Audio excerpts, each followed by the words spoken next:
British-Canadian computer scientist and Nobel laureate Geoffrey Hinton, often referred to as a godfather of artificial intelligence, has shortened the odds of AI wiping out humanity over the next 3 decades. 인공지능 AI의 대부로 불리는 노벨 물리학상 수상자 제프리 힌튼 교수가 AI가 30년 내에 인류를 멸망시킬 가능성이 전보다 높아졌다고 밝혔습니다. Tell us more.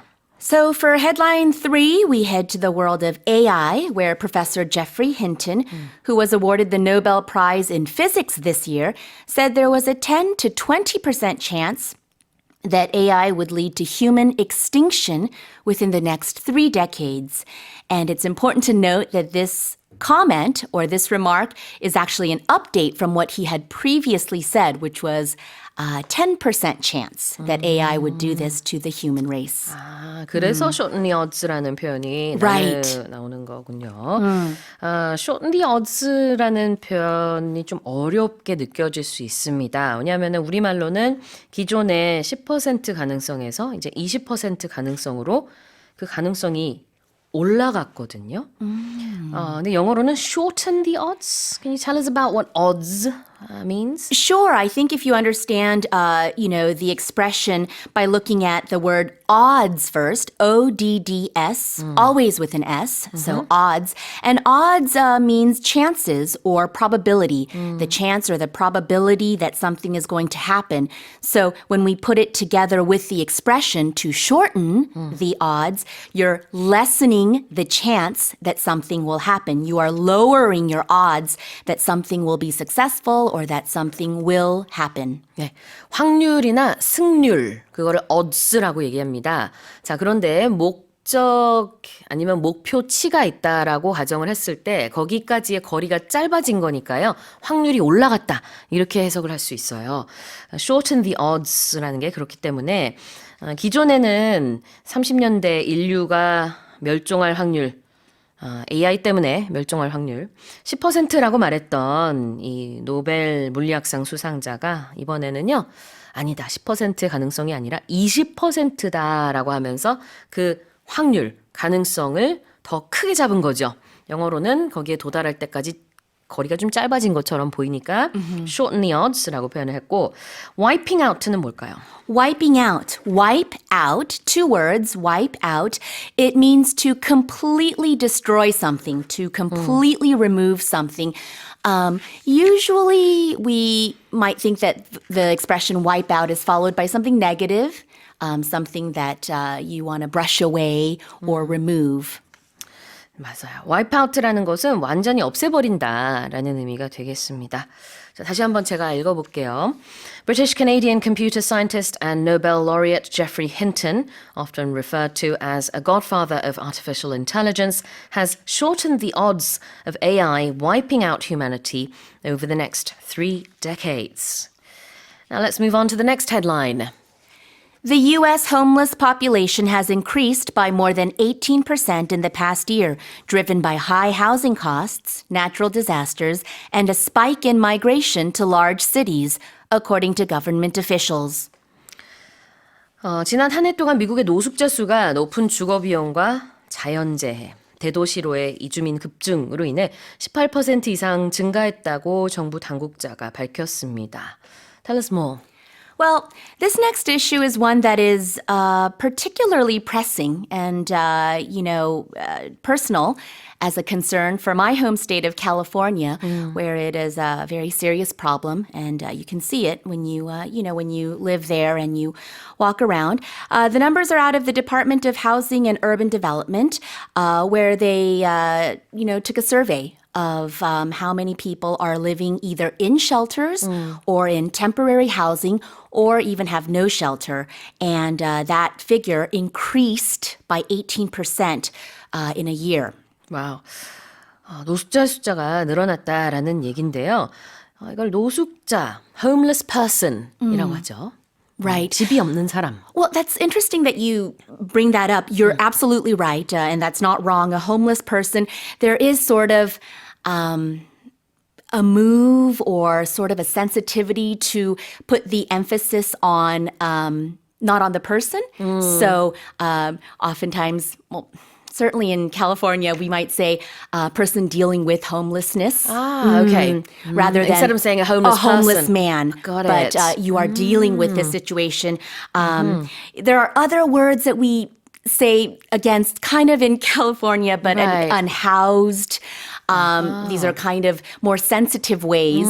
But right now we are learning the word homeless. So you could say a person experiencing homelessness could be a way to talk about what that person is experiencing rather than saying you are that. 그렇죠. homeless라는 것 자체는 집이 없다라는 의미인데요. 저도 좀 몰랐던 부분인데 영어에서 사실 어떻게 표현을 하느냐 이게 점점 갈수록 좀 조심해야 되는 게 또 영어의 특징인 것 같아요.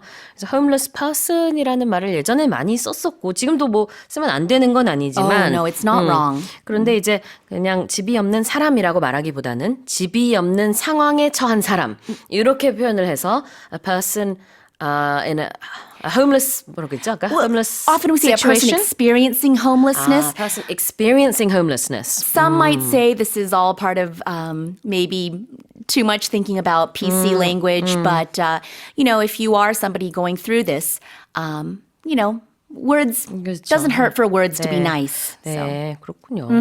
알겠습니다. 그래서 우리말은 사실 이제 노숙자에서 노가 제가 알기로는 이슬로, 이슬을 맞으면서 자는 really? 사람. 그래서 한자만 놓고 봤을 때는 영어랑 그대로 이렇게 옮겨지지가 않아요. 근데 영어에서는 집이 없는 이런 단어를 씁니다. 자, 이어서 spike 해볼까요? Spike, S-P-I-K-E. It can be used as both a verb and a noun. And a spike is an increase or a jump in something, a number or a statistic. And usually when we use the word spike, it feels like it's very sharp or very drastic or very dramatic. We would not say spike if the increase is slow or Right. gradual. 그렇죠. 스파이크라는 것은 이 어감에서도 느껴지시나요? 확 올라가는 느낌. 스파이크.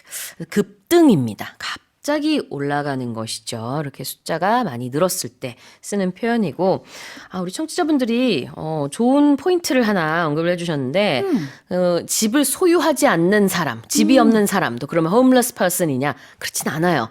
영어에서 homeless person 하면은 진짜 거리에서 잠을 잘 수밖에 없는 사람을 말하지 집을 소유하지 않는 사람을 말하진 않습니다. Oh, you mean whether you have actual ownership of that home? Oh, no, no, 그거는 no, 달라요. no. That 그거는 다릅니다. doesn't matter at all. 그때는 뭐라 그러죠? I don't own a home. I don't own 대부분의 a 미국 home. 사람들이 I rent. 렌트하죠. And it's so common that I 맞아요. don't even know if it's worth mentioning. But yeah, if you 그렇습니다. have to 맞아요. make a distinction, right? I don't own this home. I rent. But yes, that would be different from this situation where these individuals that we are talking about have nowhere to go. Yep. And so they are in shelters or perhaps many times living on the streets. Exactly. 자, 그럼 다시 한번 제가 읽어보겠습니다. The US homeless population has increased by more than 18% in the past year, driven by high housing costs, natural disasters, and a spike in migration to large cities, according to government officials. Now let's move on to the final headline. Actress Olivia Hussey, who shot to international prominence as a teenager for her role in the acclaimed 1968 film Romeo and Juliet, has died aged 73.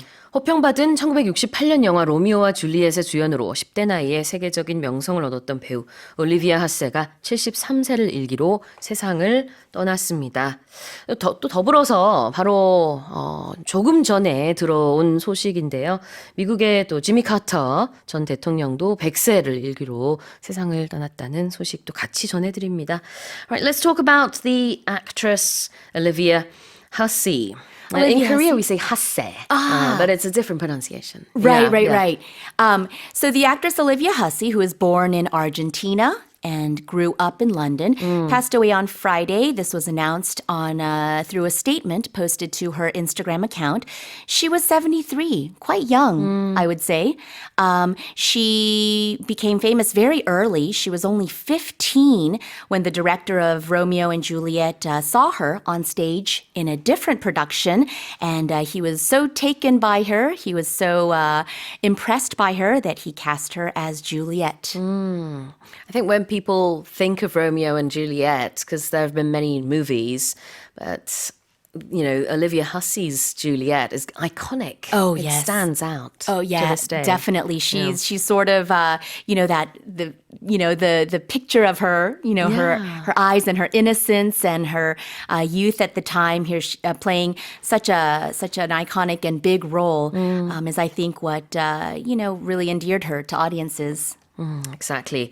International prominence is our first word to look at here. Okay, let's start with prominence. And let's talk about something that's prominent is something that's pointy or sticks out or it's important in some way. It's leading or it's excellent in some way. So prominence would be the state of that.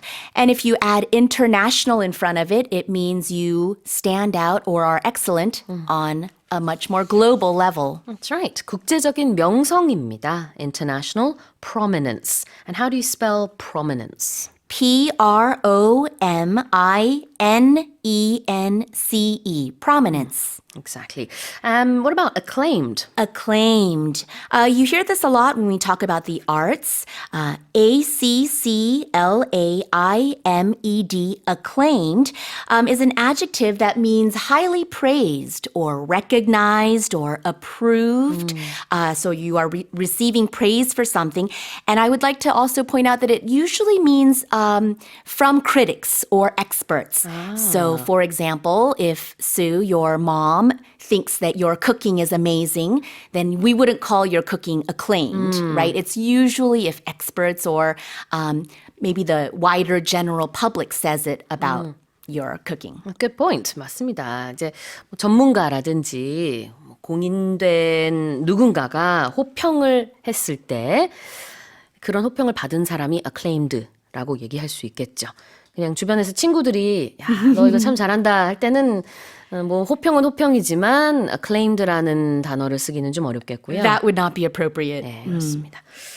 자, 그래서 1968년 그 영화가 아주 호평을 많이 받은 영화가 되겠죠. 만약에 혹평을 받았다 그러면은 뭐 criticized, the opposite word of acclaimed. Right. Criticized rather, or panned. panned라는 표현도 쓸 수 있겠군요. 자, 다시 한번 제가 읽어보겠습니다. Actress Olivia Hussey, who shot to international prominence as a teenager for her role in the acclaimed 1968 film Romeo and Juliet, has died aged 73. All right, well, that's it for the headlines this morning.